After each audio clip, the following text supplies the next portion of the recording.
ఇప్పుడు మనం Srimanju hospital KPH హైదరాబాద్లో ఉన్నాము. యాక్చువల్గా మనకు శ్రీమంజు హాస్పిటల్ ఎంతో ముందర మోకాళ్ళ మార్పిడి ఆపరేషన్ చేసిన వీడియోస్ ఎన్నో మనకు సుమన్ టీవీలో చూడడం జరిగింది. ఆ వీడియో చూసి ఎంతో మంది ఫోన్ చేస్తున్నారు. ఒకటి, మోకాళ్ళ మార్పిడి ఆపరేషన్ కొంచెం ఖర్చుతో కూడుకున్న పని.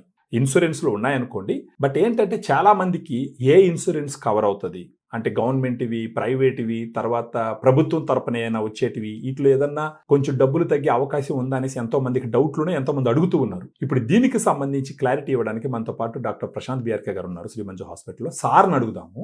సార్, ఇప్పుడు నేను చాలా వీడియోలు మనకు చూస్తారు, మన వీడియోలు చూసి ఫోన్లు వస్తున్నాయి సార్. వాళ్ళు అడుగుతూ ఉన్నారు ఇన్సూరెన్స్ ఏదైనా ఉంటుందా అనేసి అని. వాళ్ళ మనసులో ఏం ఇన్సూరెన్స్ ఉందో నాకు అర్థం కావట్లేదు. మనకి ఇక్కడ ఏమి పాసిబిలిటీ ఉండదో కూడా నాకు అంత అవగాహన లేదు. సో వాళ్ళ కోసం ఒకసారి ఆ ఇన్సూరెన్సెస్ అవైలబిలిటీ మీరు ఏమేమి సహాయం చేయగలరు అనే దాని గురించి కొంచెం ఎక్స్ప్లెయిన్ చేయండి సార్. ఫస్ట్ ఆఫ్ ఆల్ ఏంటంటే I want to thank Suman TV. ఎందుకంటే వాళ్ళ వీడియోస్ ద్వారా నంబర్ ఆఫ్ పేషెంట్స్ వీడియోలు చూస్తున్నారు, వస్తున్నారు.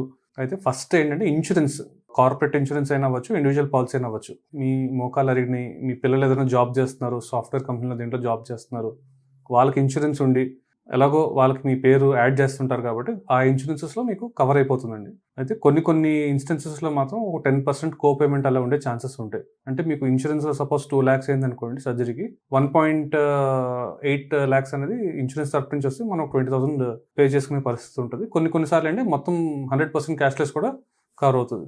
అలాగే ఇండివిజువల్ పాలసీ, మనం ఓన్గా ఇన్సూరెన్సెస్ ఎన్నో సంవత్సరాల నుంచి కడుతున్నాం అనుకోండి, అది కూడా మనకు కవర్ అవుతుంది. అంటే మినిమం 2 years ఉంటుంది వెయిటింగ్ పీరియడ్. సపోజ్ మనం ఈ రోజు ఇన్సూరెన్స్ కట్టడం స్టార్ట్ చేస్తే నెక్స్ట్ డే నుంచి రాదు.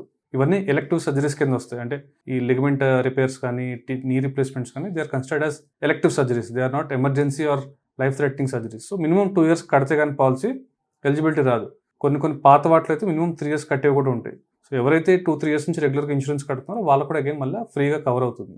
So either you have to have individual policy which is minimum 2 years valid, లేదంటే కార్పొరేట్ ఇన్సూరెన్స్, పిల్లలు ఏదైనా జాబ్ చేసి వాళ్ళు మీ పేర్లు దాంట్లో యాడ్ చేస్తే అలా కూడా కవర్ అవుతుంది. అదైతే డే 1 నుంచి కూడా వర్తిస్తుంది. సపోజ్ మీ అమ్మాయి కానీ అబ్బాయి కానీ వెనకాక మన జాబ్లో జాయిన్ అయ్యారు, వాళ్ళకి కార్డు వచ్చిందంటే డే 1 నుంచి కూడా మీకు వర్తిస్తుంది. సో వాళ్ళకి ఫ్రీగా సర్జరీస్ అయ్యే ఛాన్సెస్ ఉంటాయి. అప్పుడప్పుడు కొంతమందికి 10% ఆర్ మ్యాక్స్ ఒకసారి 20% కో పేమెంట్ ఛాన్సెస్ ఉంటాయి. అవి మీ ఇండివిజువల్ మీ పాలసీ బట్టి ఉంటుంది.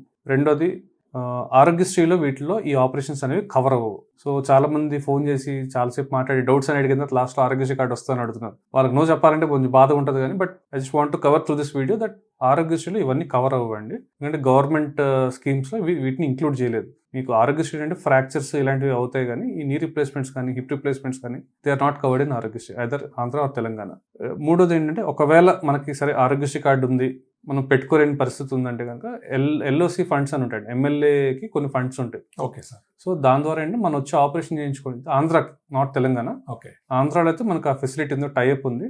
మనం వచ్చి మనం ఎంతో కొంత పే చేసుకుంటే మేమే మీకు ఆ ప్రాసెస్ అంతా చేసి పెడతాం. సో ఎస్టిమేషన్ లెటర్ కానీ ఆ బిల్స్ అన్ని కూడా మేమే ఇక్కడ నుంచి అక్కడ సీఎం రిలీఫ్ ఫండ్కి పంపిస్తాం. ఆ అమౌంట్ అనేది మా హాస్పిటల్కి మేబీ 45 days తర్వాత 1-2 months తర్వాత వచ్చింది అనుకోండి, మీ అమౌంట్ మీకు ఎంతో కొంత రిఫండ్ అనేది చేయడానికి ఛాన్సెస్ ఉంటాయి. అంటే ఫస్ట్ వాళ్ళు కట్టుకోవాలా సార్? ఫస్ట్ అంటే మేము ఇస్తాం, ఎస్టిమేషన్ లెటర్ అంతా మేము ఇస్తాం, వాళ్ళు పే చేసుకోవాల్సి వస్తుంది. తర్వాత గవర్నమెంట్కి మీరు మేము ప్రాసెస్ చేస్తాం. అంటే వాళ్ళ ఎమ్మెల్యే వాళ్ళ చుట్టూ తిరగకుండా మాకు ఉన్న ఛానల్స్తో మేము పుష్ చేస్తాం. మనకి ఎప్పుడైతే ఫండ్స్ అనేవి మళ్ళీ మన అకౌంట్లో వస్తుందో వాళ్ళకి పిలిచి ఈ డబ్బులు వెనక్కి ఇచ్చేస్తారు. సో అంటే ఇది గ్యారెంటీగా అవుతుంది అని ఏదైనా అష్యూరెన్స్ ఇవ్వగలమా సార్? అట్ట ఇవ్వలేము.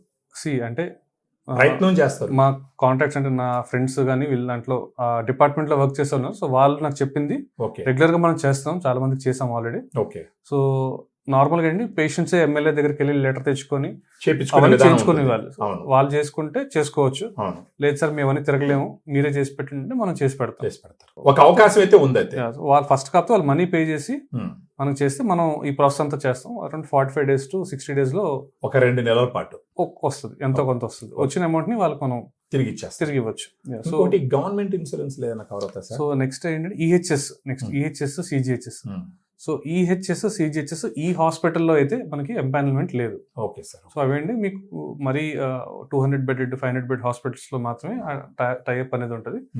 మనకి కాకపోతే రీఎంబర్స్మెంట్ అనేది ఉంది. అంటే ఈహెచ్ఎస్ ఉందనుకోండి సపోజ్ మీ కార్డు, మా హాస్పిటల్లో చేసుకుని మీరు రీఎంబర్స్మెంట్ క్లెయిమ్ చేసుకోవచ్చు. డబ్బులు కట్టాలి, ఆ బిల్లులు తీసుకుని రీఎంబర్స్మెంట్ చేసుకోవచ్చు. లేదు అంటే కనుక ఈహెచ్ఎస్ నేను కానీ రాజశేఖర్ కానీ బయట కొన్ని హాస్పిటల్స్లో వీ హ్యావ్ టైఅప్. సో అక్కడ కూడా చేసే సమ్ పేషెంట్ వాంట్స్ క్యాష్లెస్, అంటే ఈ హాస్పిటల్ కాదు మాకు క్యాష్లెస్ కావాలంటే వేరే హాస్పిటల్స్ లో మనం పెట్టి చేసుకోవచ్చు. బట్ అది కూడా మళ్ళీ మొత్తం ఫ్రీగా అవ్వదు, ఎంతో కొంత అమౌంట్ అనేది పే చేసుకోవాల్సి వస్తుంది. సో అక్కడికి ఇక్కడ డిఫరెన్స్ ఏంటి, ఇక్కడ మేము ఫుల్ టైం ఉంటాం కాబట్టి ఫాలో అప్ కానీ మేము డే టు డే చూసుకోవచ్చు అని. వేరే దగ్గర అనుకోండి we might not be able to spend, వెళ్తాం ఆపరేషన్ చేస్తాం, ఒకసారి రౌండ్స్కి వెళ్తాం, నెక్స్ట్ డే డిశ్చార్జ్ చేస్తాం. Ideally we don't prefer to do it that way. But ఎవరైనా లేదు మాకు క్యాష్లెస్సే కావాలి అంటే we can do it in other hospital. Okay sir. So EHS, CGHS, ECHS, employees, ex service men ఉంటుంది, అవును సార్. అవన్నీ కూడా మన దగ్గర ప్రస్తుతానికి క్యాష్లెస్ లేవు. అలాంటి వాళ్ళకి ఎవరికైనా కావాలంటే మనం బయట వేరే హాస్పిటల్లో వేరే పెట్టుకుని మార్గాలు చూపించవచ్చు. At the same time Aarogyasri, Telangana Aarogyasri రాదు, ఓకే సార్. ఆంధ్ర ఆరోగ్యశ్రీలో కూడా ఫస్ట్ వాళ్ళు పే చేసుకుంటే మనం ఎంతో కొంత రీఎంబర్స్మెంట్ అనేది చేపించు. మా ద్వారా వాళ్ళకి చేపించడానికి ఛాన్సెస్ ఉంటాయి. Okay sir, thank you sir. So మీరు చూసినారు కదా, మీలో ఎవరికన్నా మోకాళ్ళ మార్పిడి ఆపరేషన్ అన్నప్పుడు ఏం ఇన్సూరెన్స్ ఉంది అవన్నీ మాట్లాడుకొని వన్స్ మీకు అష్యూరెన్స్ వచ్చిన తర్వాత మీరు వచ్చి ఆపరేషన్ చేసుకుంటే కనుక మీరు ఎంతో వరకు డబ్బులు సేవ్ చేసుకోవచ్చు. ఇలాగే ఎవరైనా ఇబ్బంది పడుతూ ఉంటే మీ బంధువులు కావచ్చు, మీ పక్కింటి వాళ్ళు కావచ్చు, మీ ఊరోళ్ళు కావచ్చు, వాళ్ళకి ఇన్ఫర్మేషన్ ఇచ్చి వాళ్ళ మోకాళ్ళకి ఆపరేషన్ చేసుకొని నొప్పులు లేకుండా హ్యాపీగా వాళ్ళ లైఫ్ లీడ్ చేసేదానికి మీరు కూడా సహాయం చేయొచ్చు. Thank you very much.